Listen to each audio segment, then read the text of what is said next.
बिस्मिल्लाहिर्रहमानिर्रहीम। आज lecture number हमारे पास 12 है पार्शियल डिफरेंशियल इक्वेशन का। आज हमारे पास एग्जांपल है 4.3.6। हमारे पास कंटिन्यू चल रहा है ये सीरीज़ हमारे पास के पीडी को हम कन्वर्ट करें कैनोनिकल फॉर्म के अंदर। आज के लेक्चर में हमारे पास जो गिवन पीडी है वो आपके पास देखिए, इसके जो कोफिशिएंट है वो आपके पास क्या कांस्टेंट है। तो वही प्रोसीजर हमारे पास here PD is given by जो आपकी गिवन पीडी है वो आपके पास है u XX plus 2 cosecant y और UXY plus cosecant square y UYY is equal to 0। ये आपके पास इक्वेशन नंबर आपकी 1 है। फिर आपकी एक जनरल फॉर्म आपकी होती है कि AUXX plus BUXY plus CUYY plus DUX plus EUY plus F of U is equal to G। ये आपके पास इक्वेशन नंबर 2 है। फिर आपने क्या करना है, कंपेयरिंग करना है, यानी कि इनके जो कोफिशिएंट है ना उनकी वैल्यूज़ को आपने क्या करना है, कंपेयर करना है। यहाँ पे चेक करें, आपके पास जो A है इसकी वैल्यू यहाँ पे क्या है 1 और B की वैल्यू आपके पास क्या है 2 कोसिकेंट y। इसी तरीके से C की वैल्यू आपके पास कोसिकेंट स्क्वायर y और बाकी जितनी वैल्यू आपके पास है कोफिशिएंट D हो गया, E, F एंड G, ये सारे के सारे आपके पास क्या हैं 0 हैं। तो ये आपके पास कोफिशिएंट आ गया। अब आपने इसकी नेचर फाइंड आउट करनी है। तो नेचर फाइंड करने के लिए आपको क्या करना पड़ता है, इसका डिस्क्रिमिनेंट लेना पड़ता है। तो इसका डिस्क्रिमिनेंट ले लें आप।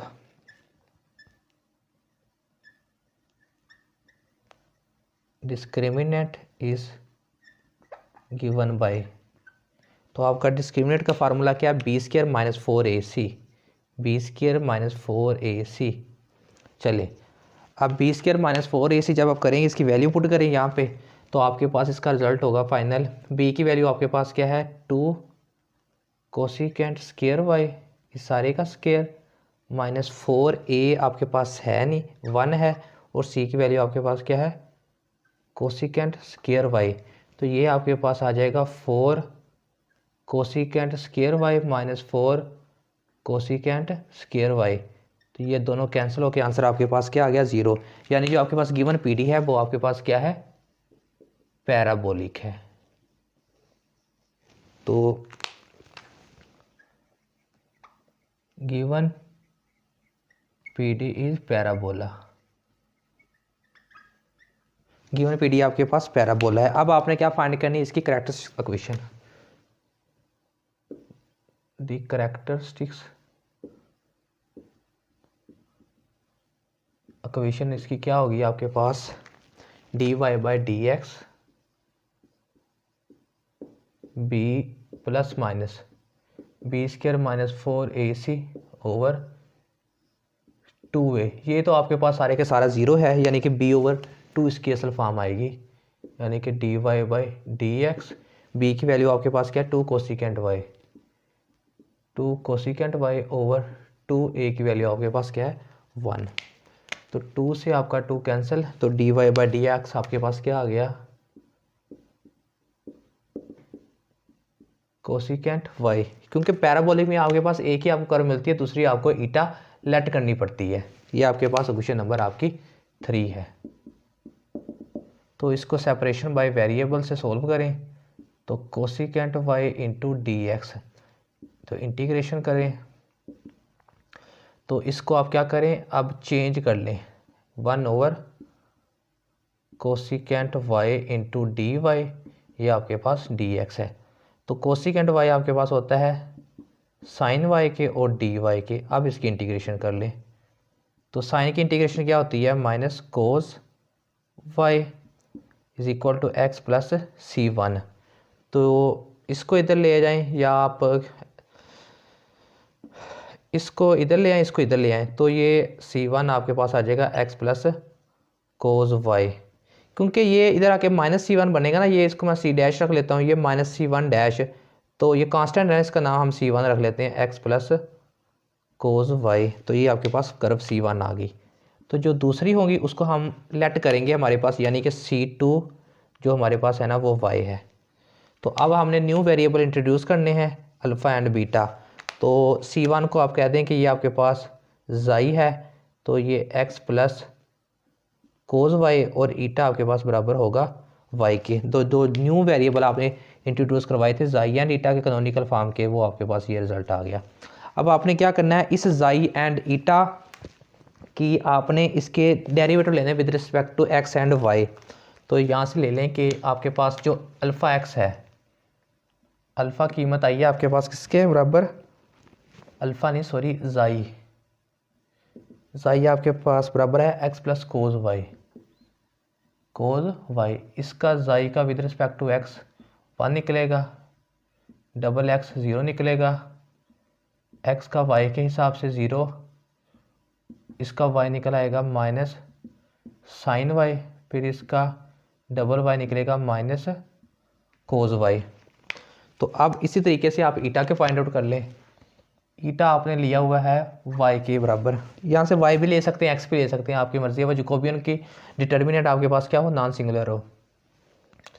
तो ये x के हिसाब से 0, डबल x के हिसाब से भी 0, x के y के हिसाब से भी 0, x के y के हिसाब से 1 होगा और डबल y के हिसाब से भी ये 0 होगा। तो अब आपको पता जो गिवन पीडी आपके पास है वो पैराबोला है। तो now given PD is parabola. तो जब आपके पास पैराबोला होता है तो कौन से स्टेरिक आपके पास 0 होते हैं, तो ए स्टेरिक और आपके पास बी स्टेरिक, ये आपके पास 0 होते हैं। तो डायरेक्ट आपको सी स्टेरिक फाइंड करने की ज़रूरत होती है।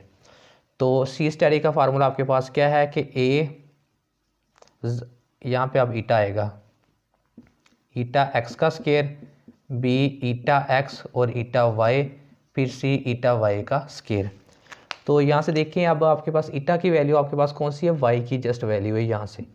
तो यहाँ से सी का कोफिशिएंट आपके पास क्या है, कोसिकेंट स्केयर वाई। तो सी स्टेरिक आपके पास क्या निकलेगा, ये भी 0, ये भी 0, सी है आपके पास कोसिकेंट स्केयर वाई, ये आपके पास क्या 1 इसका स्केयर। तो सी स्टेरिक का आपके पास निकल आएगा कोसिकेंट स्केयर वाई। तो अब आपने फाइंड आउट करना है इसका डी स्टेरिक। वो फार्मूला ए साई डबल एक्स, बी जाई का एक्स वाई, फिर सी जाई का डबल वाई, फिर आपने क्या लेना है इसका डी जाई एक्स, फिर आपने ई जाई का वाई के हिसाब से। चलें आप ले लें, जाई को लेना है ना, जाई की एक्स की कीमत है और वाई और डबल वाई की, डबल एक्स की भी 0 है, जाई एक्स वाई भी 0 है। तो यानी इसका जो डी स्टेरिक में पहले 2 वैल्यू तो आपके पास क्या होंगे 0, जाई डबल वाई आपके पास क्या है माइनस कोस वाई, और यहाँ पे सी का कोफिशिएंट आपके पास क्या है cosecant square Y, cosecant square Y और double Y minus cos Y. तो डी का कोफिशिएंट यहाँ पे 0 है, ई भी 0 है, तो आगे वाले फाइंड करने की ज़रूरत ही नहीं है। तो यहाँ से हमारे पास डी स्टेरिक हमारे पास निकल आएगा माइनस कोस वाई और कोसिकेंट स्केयर वाई, ये आपके पास डी स्टेरिक है। अब आपने फाइंड करना है ई स्टेरिक। तो ई स्टेरिक का फार्मूला आपके पास ईटा के हिसाब से होगा, ए ईटा डबल एक्स, फिर बी ईटा एक्स वाई, फिर आप सी ईटा डबल वाई, फिर डी ईटा का एक्स के हिसाब से, फिर ई ईटा का वाई के हिसाब से। अब इनकी वैल्यू चेक कर लें, आपने यहाँ से फाइंड की हुई है।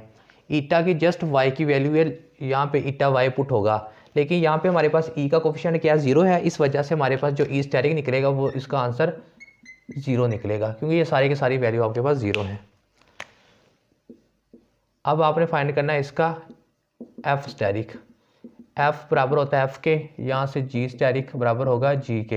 यहाँ से एफ और दोनों के जी के कोफिशिएंट आपके पास 0 हैं, तो यहाँ से आपके पास एफ स्टेरिक 0 निकलेगा और जी स्टेरिक भी 0 निकलेगा। अब आपका लास्ट स्टेप रहता है वो है आपके पास ट्रांसफॉर्मेशन फॉर्म में इसकी वैल्यू को पुट करना।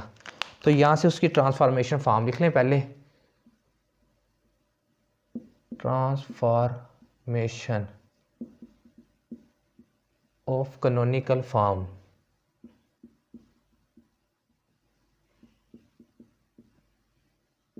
चलें, कैनोनिकल फॉर्म इसकी क्या है आपके पास ट्रांसफॉर्मेशन की, स्टेरिक वाली, A asterisk U xi plus B asterisk U xi eta plus C asterisk U eta eta, फिर डी स्टेरिक यू का जाई के हिसाब से, फिर ई स्टेरिक यू का ईटा के हिसाब से, एफ वैसे आ जाएगा यू के साथ, फिर जी स्टेरिक आ जाएगा। और ये आपके पास जो कम्बिनेशन था इसको आप क्वेश्चन नंबर 4 का नाम दे लें, ये वाले जो थे, ये आपके पास क्वेश्चन नंबर 5 निकल आएगी। नेक्स्ट आपके पास देखें ना, पैराबोलिक में आपके पास कौन से फैक्टर ज़ीरो होते हैं, ए और बी ज़ीरो होता है, तो इसमें ए को भी ज़ीरो कर दें, बी को भी ज़ीरो कर दें, ई आपके पास देखें ना ई एफ जी भी ज़ीरो है, तो ये दो फैक्टर की वैल्यू पुट होगी। तो सी की वैल्यू आपके पास कोसिकेंट स्केयर वाई है, कोसिकेंट स्केयर वाई, और इसका फैक्टर यू ईटा ईटा। फिर डी की वैल्यू आपके पास माइनस कोज वाई और कोसिकेंट स्केयर वाई और यू जाई इज इक्वल टू 0। ये डी की वैल्यू थी ना, तो डी के साथ तो आपके पास ईटा, हाँ जाई आना है, तो ये आपके पास आ जाएगा जाई, इस ये माइनस इधर आके प्लस का हो जाएगा, तो cosecant square Y U eta eta बराबर आ जाएगा cos Y cosecant square Y और यू जाई। अब इसको ये देखना, यहाँ पे कोसिकेंट स्केयर और यहाँ से कोसिकेंट स्केयर ये कैंसिल हो गया, अकेला आपका रिजल्ट क्या आ गया, यू ईटा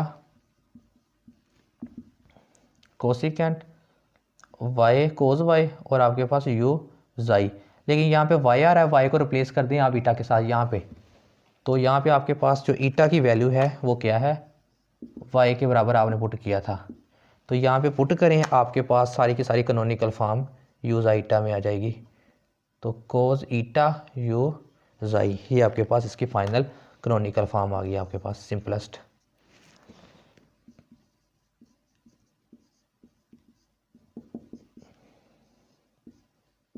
तो आज की हमारे पास पीडी कौन सी थी, पैराबोलिक थी, तो इसकी आपके पास ये कैनोनिकल सिंपलेस्ट कैनोनिकल फॉर्म है। Thanks for watching this video.